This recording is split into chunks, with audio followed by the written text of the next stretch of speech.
Hello, ठीक है। चलिए, हम खेसारी लाल यादव, जिला छपरा, सारण, बिहार, जितने भी हमारी श्रोता, भगवान स्वरूपी श्रोता जितने भी आए हैं, मैं सबका चरण छू के प्रणाम कर रहा हूं। एक ताली बजाकर श्रीमान।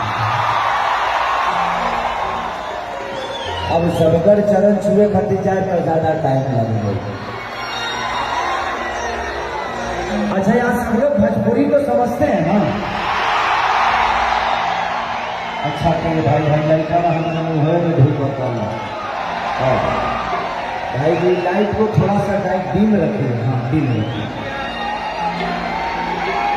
हम लौकाई दे रहे हैं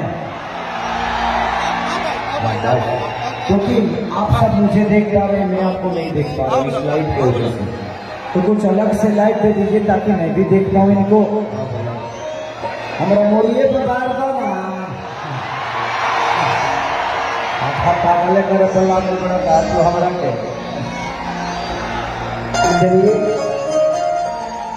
जिला प्रशासन के जितने भी लोग हैं, डीएम साहब से लेकर माननीय मुख्यमंत्री भूपेश बघेल